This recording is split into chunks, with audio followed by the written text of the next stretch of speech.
Un impacto económico de 30,500 millones de dólares para Estados Unidos. 1,200,000 visitas internacionales. La fiesta deportiva más grande en la historia de la humanidad, organizada por el país más poderoso del mundo, vista por 6,000 millones de personas en todo el planeta. Eso es lo que prometieron. Y el torneo ya lleva 4 días. Empecemos por los hoteles, porque ahí es donde se nota primero si un evento grande está funcionando o no. Cuando los aficionados no duermen en una ciudad, tampoco comen ahí, ni compran ahí. Los hoteles son el primer termómetro, y ese termómetro está marcando algo que nadie en la FIFA quiere decir en voz alta. La Asociación Americana de Hoteles y Alojamientos, conocida como ALA, es el grupo que representa a los dueños y operadores de hoteles en todo el país. Hizo una encuesta a más de 200 hoteles en las 11 ciudades sede de Estados Unidos. El resultado: el 80% de los hoteles encuestados dice que tiene menos reservas de las que esperaba. Y no es un poco menos, no es un ajuste pequeño. El 80% dice que los números ni siquiera llegan a los de un verano normal, sin mundial. En el informe que publicaron, los hoteles usaron una frase muy específica para describir lo que estaba pasando. Llamaron al torneo un no evento. En el lenguaje de la industria hotelera, un no evento es cuando algo que se supone iba a ser extraordinario genera menos actividad económica de la que habría existido si ese evento nunca hubiera pasado. Es la peor descripción posible. Significa que tener el mundial en tu ciudad está siendo peor que no tenerlo. Kansas City es el caso más extremo. Es una de las ciudades deportivas más queridas de Estados Unidos, sede del estadio donde los Chiefs han ganado Super Bowls, y anfitriona orgullosa de varios partidos del mundial. Entre el 85 y el 90% de sus hoteles reportan menos reservas de las esperadas. Y no menos de lo que esperaban con el mundial, sino menos de lo que habrían tenido en un junio cualquiera. Houston era la ciudad que más había subido sus precios entre todas las sedes. Sus hoteles habían subido las tarifas un 457% comparado con un verano normal, esperando una ola de visitantes. El director del Hotel Lancaster en Houston dijo a los medios que esperaban estar completamente llenos, que pensaban que a estas alturas ya tendrían el hotel lleno. No es así.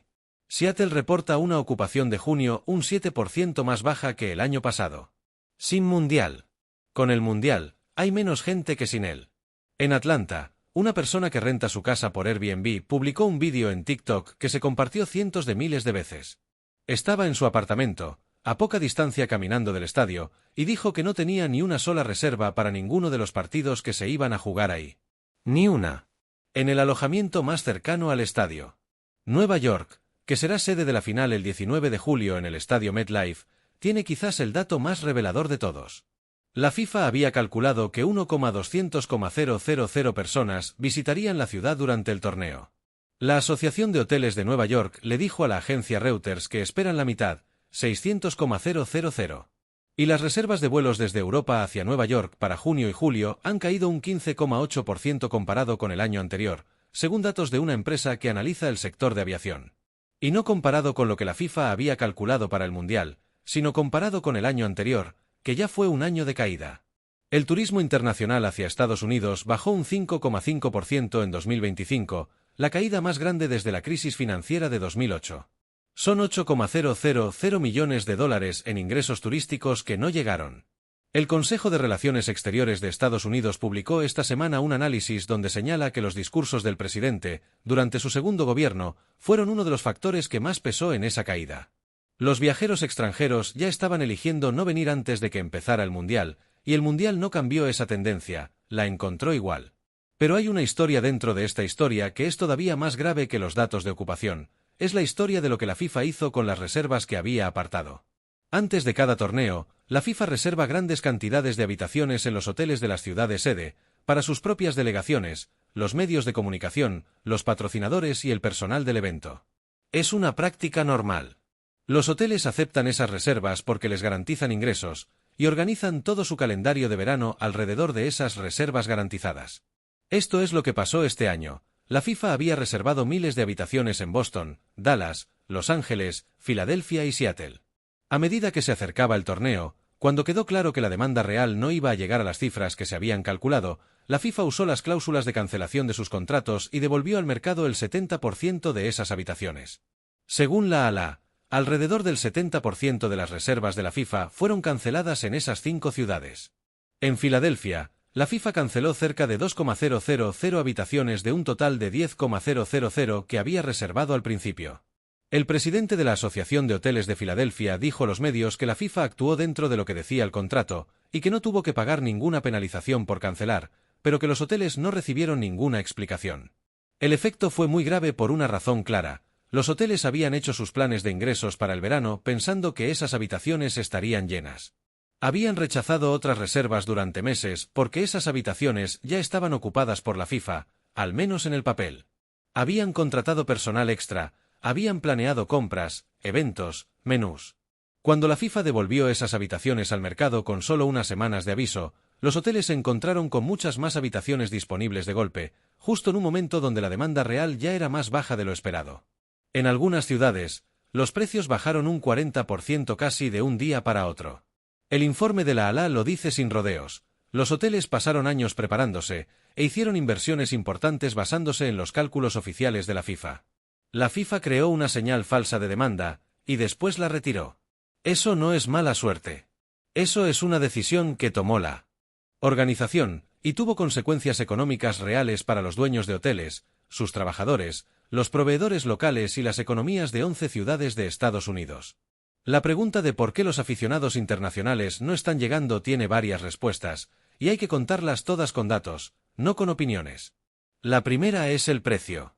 Los vuelos hacia la mayoría de las ciudades sede, desde Europa, han bajado un 3,8% comparado con el año anterior, según la empresa Cirium. Eso, con un mundial de por medio, es una señal muy mala.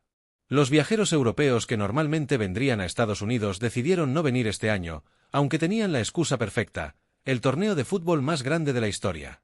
La segunda es la visa. Los aficionados de más de la mitad de los países que se clasificaron necesitan visa para entrar a Estados Unidos. Algunos de esos países tienen prohibiciones totales o parciales de entrada. Las restricciones de viaje que están activas afectan a personas de 39 países. Para algunos países, la FIFA negoció que se les quitara parcialmente un depósito de viaje de $15,000 que se les pedía. Ese permiso especial se anunció apenas 16 días antes de que empezara el torneo.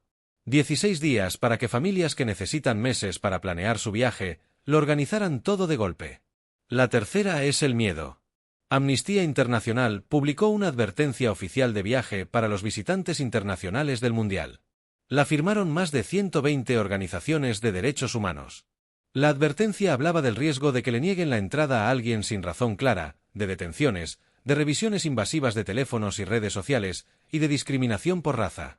Bob R., profesor de gestión deportiva en la Universidad del Norte de Texas, dijo a los medios que las políticas del gobierno de Estados Unidos en los últimos años han enviado un mensaje claro al resto del mundo, y que muchas personas tienen miedo de venir a Estados Unidos. El presidente de la Oficina de Convenciones y Visitantes de Arlington, la ciudad que más partidos del Mundial recibe, con 9 juegos en el estadio AT&T, lo reconoció en público. Mencionó el sentimiento en contra de Estados Unidos como uno de los factores que explica por qué hay menos demanda de hoteles de la que se esperaba. Esto no lo dijo alguien que critica al gobierno, lo dijo la persona a cargo del turismo en la ciudad con más partidos de todo el torneo. El resultado de todo esto es que el público en los estadios está siendo, en su mayoría, estadounidense, y eso cambia el ambiente de una forma que cualquiera que haya visto un partido de la primera ronda puede notar. El Consejo de Relaciones Exteriores lo señaló en su análisis de esta semana: una cosa es tener 100 personas en una esquina del estadio apoyando a su equipo, dijeron. Otra cosa muy distinta es tener 5,000. Esa diferencia se va a notar, dentro y fuera del campo. Varios comités organizadores locales habían anunciado fiestas y zonas para ver los partidos en público, festivales en las calles relacionados con el torneo. El Comité de Nueva York y Nueva Jersey había anunciado, en junio de 2025, un festival de aficionados en el Liberty State Park. Lo cancelaron en febrero de 2026. Varias ciudades han cancelado o reducido en silencio sus eventos públicos relacionados con el torneo, a medida que quedó claro que no iba a llegar tanta gente como esperaban. El sindicato United States Soccer Workers United, que representa a los trabajadores del estadio Sophie en Los Ángeles, organizó protestas afuera del estadio en los días antes del primer partido de Estados Unidos. No protestaban por las visas ni por el precio de las entradas. Protestaban porque el Servicio de Inmigración y Control de Aduanas, conocido como ICE, había anunciado que tendría agentes presentes cerca del estadio durante los partidos. Los trabajadores del estadio, muchos de ellos inmigrantes, organizaron protestas porque temían que la seguridad del evento deportivo más grande de la historia se convirtiera también en un operativo para controlar la migración. Amnistía Internacional y más de 120 organizaciones emitieron una advertencia oficial de viaje para el Mundial. No es normal que organizaciones de derechos humanos hagan advertencias de viaje para un torneo deportivo organizado por una democracia occidental. Hay un precedente: Qatar, 2022. Eso da una idea de hasta dónde ha llegado esta situación. La FIFA había calculado un impacto económico de $30,500 millones para Estados Unidos. Un estudio hecho junto con la Organización Mundial del Comercio subió esa cifra a 80,100 millones, contando los 3 países organizadores juntos.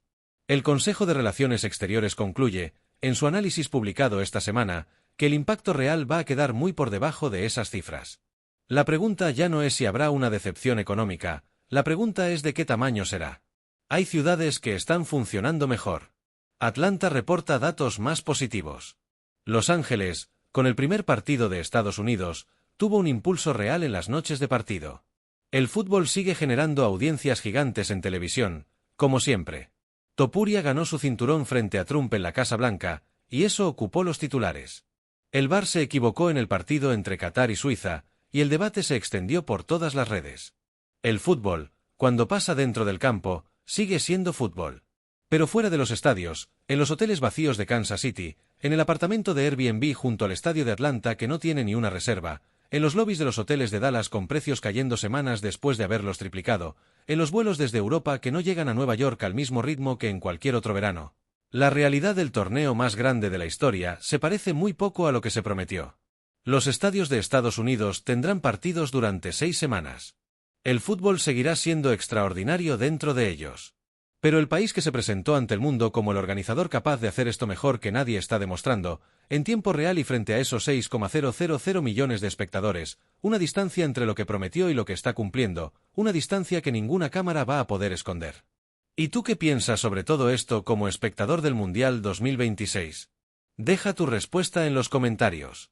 Estas son las situaciones que está enfrentando la Copa del Mundo. No te pierdas ningún detalle, porque esto apenas está comenzando. Y si esto te pareció increíble, el siguiente vídeo es aún más indignante.